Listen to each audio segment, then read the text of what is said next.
এই গাড়োয়ান, আর কতক্ষণ লাগবে বলো? এই গরুর গাড়িতে কি এর থেকে জোরে চলে না নাকি? হ্যাঁ, প্রতিটা গর্তে এমন ভাবে লাফাচ্ছে যে পিঠটা একদম ভেঙে যাবে মনে হচ্ছে। এখানে রাস্তার কি কোনো মাথা মুন্ডু নেই? হ্যাঁ এই বাবু, এই বর্ষার সময় রাস্তার হাল সবসময় এমনই থাকে। বৃষ্টি পড়লে কাদা জমা হয়, তখন গরুর গাড়িতেই সবচেয়ে ভালো যাওয়া যায়। একটা রাতকে যায়, রিক্সা চলে না। ধৈর্য ধরুন একটু, আর বেশি দূর বাকি নেই। ওই সামনে একটু গেলে শিবুদার বাড়ি।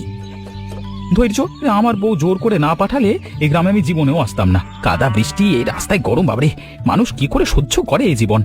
আমার তো কিছুতেই মাথায় আসছে না, একটা পাকা রাস্তা বানাতে পারে না এরা। হ্যাঁ বাবু, সব জায়গায় একটু কষ্টই থাকে। আমরা গ্রামের মানুষ, এই কষ্টটুকুতে অভ্যস্ত হয়ে গেছি। শহরেও তো অন্য রকমের কষ্ট আছে, জ্যাম আছে, ধুলো আছে, ভিড় আছে। বকিস না, শহরের জীবন সম্বন্ধে তুই কি জানিস? হ্যাঁ, সেখানে অন্তত এসি আছে, পাকা রাস্তা আছে। গ্রামের এই কাদা জলের কষ্টের সাথে তার তুলনা করা যায় না রে মূর্খ, দুটো একটা জিনিস না। ওই দেখুন বাবু, ওই যে বাড়িটা দেখা যাচ্ছে গাছের আড়ালে, ওটাই শিবুদার বাড়ি। থাকুক তোমার শিবুদার বাড়ি, এই গরুর গাড়িতে আমার শ্বশুর বাড়ি যেতে হবে, এটাই কোথায় আমার কপালেই লেখা ছিল। মিনতিকে বলবো আর কোনো দিন এই গ্রামে আসবো না, এটাই শেষ। আপনি একটু অভ্যেস করে নিন বাবু, সব ঠিক হয়ে যাবে। তোর অভ্যেস নিয়ে তুই থাক, আমাকে নিয়ে চল আমার জায়গায়। জামাই বাবা, এসো এসো। ও বাবা, কি হাল হয়েছে গো তোমার? গায়ে এত কাদা লাগলো কি করে? নিশ্চয়ই রাস্তায় পড়ে গেছো নাকি? এই বর্ষায় যে ওই রাস্তায় বেজায় কাদা হয়, অন্ধকার থাকলে চেনাও যায় না। তাড়াতাড়ি ভেতরে এসো, কাপড় পাল্টাও আগে। দাঁড়িয়ে আছো কেন? না, পড়িনি, এমনি লেগে গেছে। রাস্তায় যা বানিয়ে রেখেছে এই জন্য লোকতে, তাতে তো আরো ভদ্র মানুষের পথ চলবার মতো অবস্থা নেই রাস্তাটা। জামাই বাবাজি, হাত মুখ ধুয়ে একটু বসো। রান্না করেছি সেই সকাল থেকে। আজ সকালে টাটকা মাছ আছে, আলু পোস্ত করেছি, মুসুর ডাল আর একটু কচু শাকও আছে। তোমার বউ মিনতি আমাকে বলেছে তুমি মাছ খেতে খুব ভালোবাসো, তাই একটু ভালো করে রাঁধলাম। বড় রুই মাছ বাজার থেকে কিনে আনলাম ভোরবেলাতে, শুধু তোমার জন্য। আশা করি তোমার ভালো লাগবে। মাছ, আলু পোস্ত, দেখি কেমন রেঁধেছে। যতই যাই হোক, গ্রামের রান্না তো, শহরের রেস্তোরাঁর মতো তো আর হবে না নিশ্চয়ই। তবু পেট ভরলেই হলো আপাতত। খিদে পেয়েছে খুব, এখানে যে খেতে পাবো এটাই যথেষ্ট। বসো বসো বাবা, ঘামছো দেখছি খুব। এদিকের পরিবেশের যা অবস্থা, তাতে না ঘেমে কি উপায় আছে? মানুষ কি বেঁচে থাকতে পারবে ভালোভাবে? হ্যাঁ, একটু ঠান্ডা জল দিচ্ছি কুয়ো থেকে, এক্ষুনি আমি তুলে আনছি। খুব ঠান্ডা জল, দেখবে হাত মুখ ধুয়ে চান করে নিলে তোমার শরীর ঠান্ডা হয়ে যাবে। আর একটু অপেক্ষা করো, গরম ভাত বেড়ে দিচ্ছি, কলার পাতায় দেব।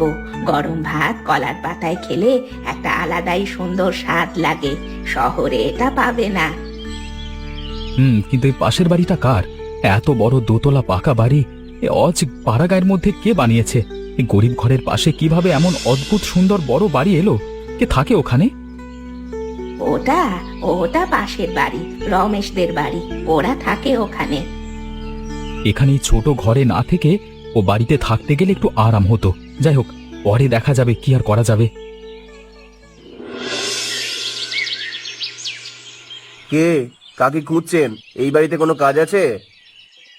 না না, আমি পাশের বাড়িতে এসেছি, মানে এই পাশের বাড়িটা যাতে আপনারা ওই মানে সুভদ্রা মা বলে চেনেন, ওটা আমার শ্বশুর বাড়ি। আমি এসেছি ও বাড়িতে আর কি, মানে ও বাড়ির জামাই, মিনতির স্বামী। আমার নাম অরুণ। একটু ঘুরছিলাম এদিকে, দেখলাম বাড়িটা, তাই এলাম। সুভদ্রার জামাই মিনতির স্বামী শহর থেকে এসেছে? এই প্রথম এলে দিকে নাকি? বাহ, খুব ভালো। হ্যাঁ, এই প্রথম এলাম। আপনারা কে? এত বড় বাড়িটা কার? হ্যাঁ, মানে এই গ্রামে এত বড় পাকা বাড়ি দেখলাম না তো আর কোথায়, মানে তাই একেবারে আমাদের মতো শহুরে কায়দায় বানানো হয়েছে দেখছি, তাই মানে। আমি রমেশ, এটা আমার বাড়ি। আমার চারিদিকে ব্যবসাপাতি আছে একটু। রমেশ, একটা কথা বলি, শাশুড়িমার সাথে আপনার কি সম্পর্ক? মানে একদমই পাশে পাশে বাড়ি তো, তাই জিজ্ঞেস করলাম।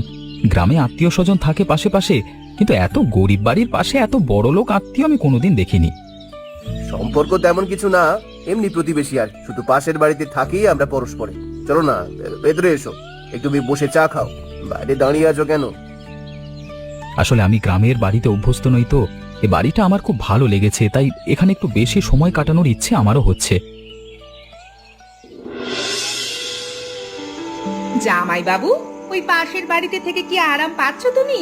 মানে তোমাকে দেখে তো মনে হয় তুমি শহরের মানুষ, আর ওরা গরিব মানুষের ঘর, ছোট্ট জায়গা, রান্না বান্নাও সেরকম করতে পারে না তোমার পছন্দ মতো। তুমি শহরের মানুষ, এই জায়গায় তোমার ঠিক মতো সুবিধা হচ্ছে বলে মনে হচ্ছে না। মানিয়ে নিতে পারছো তুমি?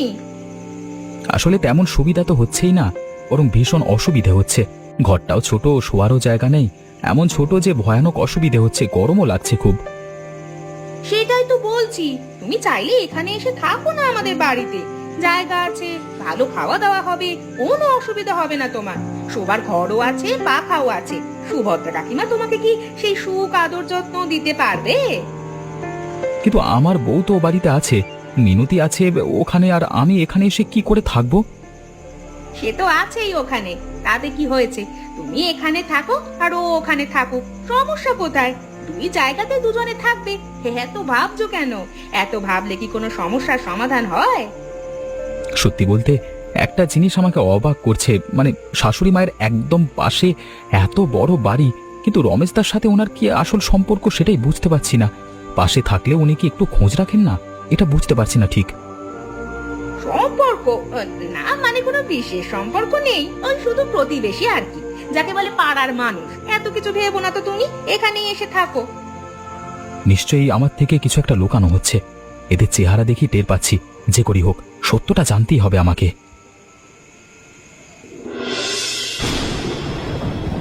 মা, এত ভোরে কোথায় যাচ্ছেন? এখনো আলো ফোটেনি ঠিক মতো, রাস্তায় কোনো একটা বিপদ হলে সমস্যা হবে। বাজারে যাচ্ছি বাবা, সবজি বিক্রি করতে। নিজের খেতে চাষ করা সবজি সকালে না নিয়ে গেলে বাজারে ভালো দাম পাওয়া যায় না। বেলা হলে সব বিক্রি হয়ে যায়, তখন কম দামে দিতে হয়। এই বয়সে করতেই হয়, কি আর করব বলো। আপনি নিজে বাজারে যান এই বৃষ্টিতে ভিজে? পাশেই তো রমেশ তার বড় বাড়ি, তিনি কিছু করেন না আপনার জন্য? সাহায্য করেন না একটু? ও ব্যস্ত থাকে বাবা, ওনার নিজের ব্যবসা আছে। যাই এখন, পরে কথা বলবো তোমার সাথে। মা, রমেশদা কি আপনার ছেলে? সত্যি করে বলুন তো, আমি কিন্তু বুঝতে পারছি কিছু একটা লুকানো ব্যাপার আছে। হ্যাঁ, তুমি ঠিক ভেবেছো, ও আমার ছেলে, কিন্তু আমাকে দেখে না। ওর এখন বড় বাড়ি হয়েছে, বড় লোক হয়েছে, ব্যবসা করে নিজের পায়ে দাঁড়িয়েছে। মাকে আর মনে রাখেনি, তারপর লক্ষ্মীর কথায় চলেও এখন। এসব তোমাকে বলতে চাইনি, কিন্তু তুমি নিজের বুদ্ধিতে জেনে ফেলেছো সব। এটা কি কথা? নিজের মা বৃষ্টিতে ভিজে সবজি বিক্রি করছে, আর ছেলে পাশের বাড়িতে দোতলায় রাজার মতো ঘুমাচ্ছে। এটা কি হয়? এটা কি কোনো মানুষ করতে পারে? চলো জামাই, এইসব পুরনো কথা ছাড়ো। বাজারে দেরি হয়ে যাচ্ছে, এইসব ভেবে সময় নষ্ট করে লাভ নেই। মা, আজকে থেকে আপনাকে বাজারে যেতে হবে না, সবজি আমি নিয়ে যাব। আপনি বাড়িতে থাকুন, এ বৃষ্টিতে এ বোঝা নিয়ে যেতে আমি দেব না। জামাই, বোঝার চেষ্টা করো বাবা, তুমি শহরের ছেলে, বাজারে গিয়ে কি করবে? মা, আমি শহরের ছেলে হলেও পা দুটো আর শরীর আমার ঠিকই আছে। বোঝাটা আমাকে দিন, দাম কত করে বিক্রি করতে হবে সেটা বলে দিন।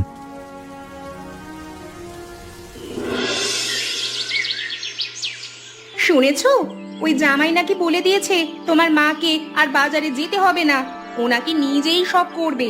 এটা শুনে গ্রামের চারিদিকে শোরগোল উঠেছে, পাড়ার লোকে কথা বলছে। কি বলছো? এই জামাই এসে এই শাশুড়ি মায়ের ব্যাপারে মাথা গলাচ্ছে, আর আমি ছেলে হয়ে কিছু করছি না, তাই তো? আমার বিরুদ্ধে লোক খেপাচ্ছে তার মানে? বিরুদ্ধে নয়, কিন্তু ও থাকলে গ্রামের লোকে বলবে ছেলে দেখে না মাকে, জামাই দেখছে। এটা আমাদের জন্য অপমানের। সবাই আঙুল দিয়ে দেখাবে আমাদের দিকে, আড়ালে কথা বলবে আমাদের নিয়ে। কিন্তু আমি আমার মাকে নিজে দেখাতে পারি না তো। আমাদের খরচ অনেক হয়, ব্যবসায় টাকা ঢালতে হচ্ছে, তুমি তো জানোই সব। এর মধ্যে আবার আমি মাকে দেখবো কখন? সেটা ঠিকই আছে, কিন্তু এই জামাই গ্রামে থাকলে আমাদের সমস্যা বাড়বে। ও মায়ের পক্ষ নিয়ে কথা বলছে, গ্রামে সবাইকে ধরে ধরে জানাচ্ছে সব। সে নিজেই আজ বাজারে গেছে সবজি নিয়ে, লোকজনকে বলে বেড়াচ্ছে আমাদের সব ভেতরের কথা। এটা চলতে দেওয়া যাবে না। তাহলে কি করবো বলো? শোনো, ওকে আমাদের বাড়িতে এনে খাতির করে রাখবো, ভালো মন্দ খাওয়াবো, মুরগির মাংস দেব, ভালো করে রান্না করে খেতে দেব, আর ভালো ব্যবহার করব।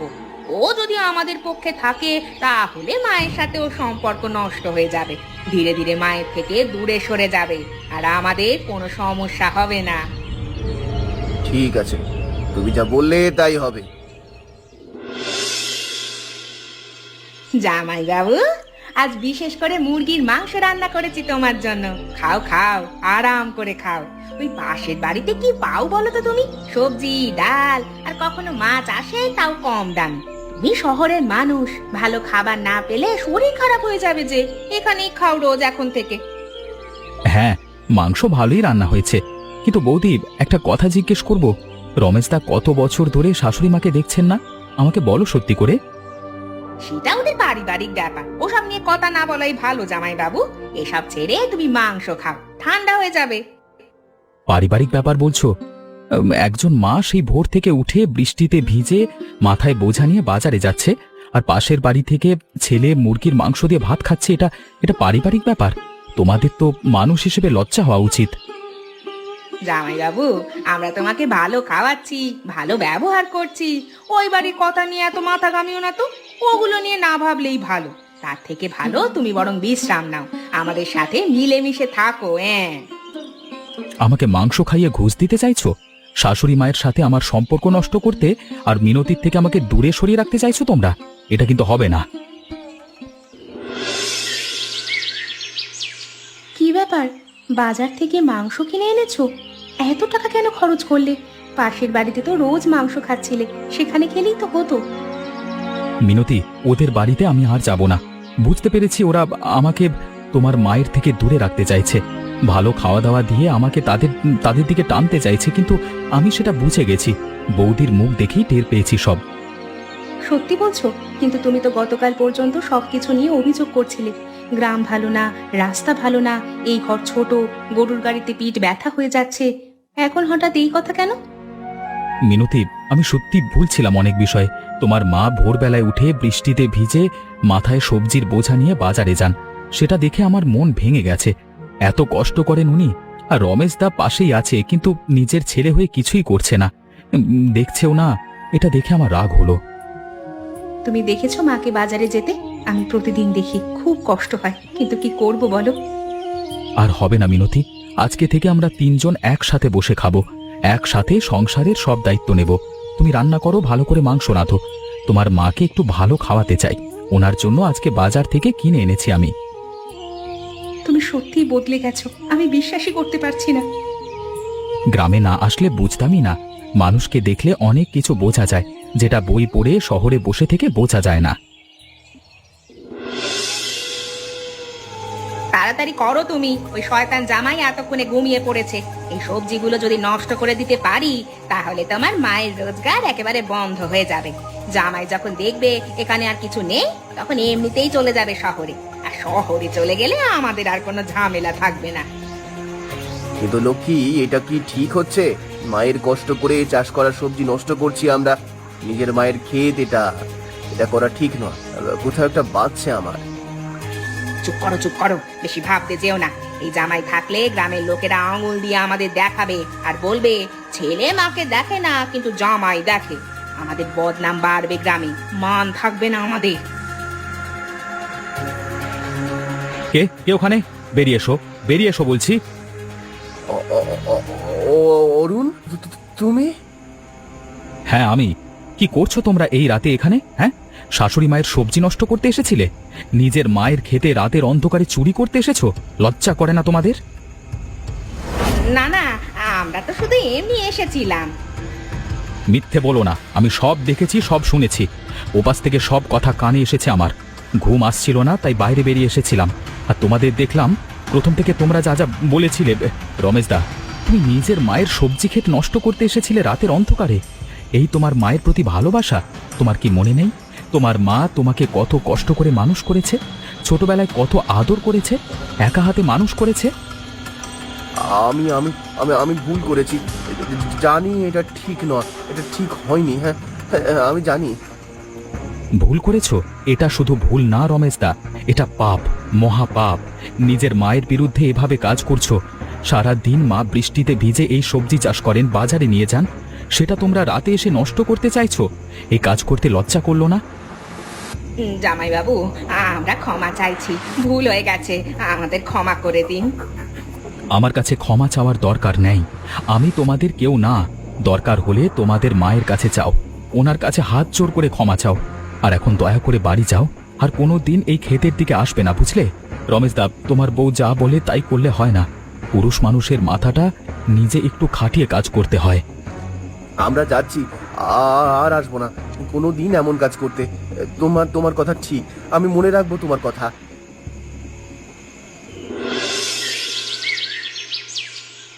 মা, আমি এসেছি। আমি অনেক বড় ভুল করেছি মা, তোমাকে দেখিনি এতদিন। তোমার কষ্ট দেখেও চোখ বন্ধ করে থেকেছি। কাল রাতে আরো ভয়ঙ্কর কাজ করতে গিয়েছিলাম, কিন্তু তোমার জামাই ধরে ফেললো হাতে নাতে। আর তখনই বুঝলাম কতটা নিচে নেমে গেছি আমি। রমেশ বাবা, তুই এসেছিস শেষ পর্যন্ত। মা, তুমি কত কষ্ট পেয়েছো আমার জন্য। বৃষ্টিতে ভিজে বাজারে যাচ্ছ, খেতে একা কাজ করছো, আমি পাশে থেকেও দেখিনি। আমি লক্ষ্মীর কথায় সব ভুলে গিয়েছিলাম তুমি আমার মা, আমাকে মানুষ করেছো, আমার জন্য কত কষ্ট করেছো। বাবা রমেশ, রাগ করিনি তোর ওপর। মায়েরা রাগ করে থাকতে পারে না বাবা। তুই ভালো থাক, সুখে থাক, এটাই আমি চাইবো সব সময়। রমেশদা, মায়ের সেবা করো। বড় বাড়ি নিয়ে কি হবে যদি সেই বাড়িতে মা না থাকে? ঠিক বলেছো জামাইবাবু, এখন থেকে মাকে দেখবো, কথা দিচ্ছি। তোমার মতো একজন মানুষ না থাকলে হয়তো বুঝতেই পারতাম না কতটা ভুল ছিলাম আমি। আমাকেও ক্ষমা করো, আমি অনেক ভুল করেছি, তোমাকে কষ্ট দিয়েছি, রমেশকে ভুল পথে নিয়ে গেছি। ক্ষমা করলাম বৌমা, এখন সব ঠিক হয়ে যাবে। তোমরাও পুরনো কথা ভুলে যাও, এখন থেকে নতুন করে শুরু করো। মা, তুমি চলো না আমাদের সাথে শহরে, একবার দেখে আসো শহরটা কেমন। রমেশদা তো এখন আছে তোমার পাশে, এদিকে তো সবকিছু ঠিকঠাক চলতে থাকবে। না মা, শহরে আমি কি করব? আমি শহরে যাব না। মা, একবার চলুন না, কিছুদিন থেকে দেখুন শহরটা, ভালো লাগবে। নতুন কিছু দেখলে মন ভালো হয়ে যাবে। জামাই, এই গ্রাম ছেড়ে আমি কোথাও যাব না। এই মাটিতে জন্মেছি, এখানেই থাকবো জীবনের শেষ পর্যন্ত। এই ক্ষেত, এই বাড়ি, এই গাছপালা, এগুলো ছেড়ে গেলে আমি যে বাঁচবো না। শহরে গেলে দম বন্ধ হয়ে মরে যাব আমি। কিন্তু মা, শহরে অনেক সুবিধা, ভালো হাসপাতাল আছে, বাজার আছে, সবকিছু সহজে পাওয়া যায়। সুবিধা দিয়ে কি হবে বাবা? এই গ্রামটাই আমার জীবন। মা, ঠিক আছে, তুমি যেখানে ভালো থাকবে সেখানেই থাকো। তোরা যা মা, ভালো থাক, সুখে থাক, আবার আসবি জামাইকে নিয়ে। মা, আপনার কাছে এসে অনেক কিছু শিখলাম এ কদিনে। প্রথমে গ্রাম ভালো লাগেনি, সবকিছুতে অভিযোগ করছিলাম, ভেবেছিলাম এখানে কিছু নেই, কিন্তু এখন বুঝছি কত কিছু আছে এই গ্রামটা, যেটা শহরে পাওয়া যায় না। আপনার মতো মানুষ শহরে নেই মা। প্রথমে এখানে তোমাকে একটু বেমানান লাগছিল, তাও মনে মনে ভেবেছিলাম শহরের ছেলে গ্রামের আর কি বুঝবে, কিন্তু পরে দেখলাম তোমার মনটা কত বড়। আমার মিনতি সত্যিই ভালো ছেলে পেয়েছে তার জীবন সঙ্গী হিসেবে। মা, আর একটা কথা বলে যাই, রমেশদা যদি কোনো কারণে আপনাকে না দেখে আমাকে জানাবেন, আমি সাথে সাথে ব্যবস্থা করব। রমেশ এবার বদলে গেছে বাবা, ওর মনটা ভালো ছিল না, শুধু বউয়ের কথায় চলতো। তুমি ওর চোখ খুলিয়ে দিয়েছো। মা, তুমি একা থাকবে এটা ভাবলেই কষ্ট হয়, বুকের মধ্যে কেমন যেন করছে আমার কথাটা ভেবে। একা কোথায়? রমেশ আছে পাশে, লক্ষ্মী আছে, আর তোরা তো আছিস। মা, আমরা আবার আসবো, আপনার থেকে অনেক কিছু শিখে গেলাম।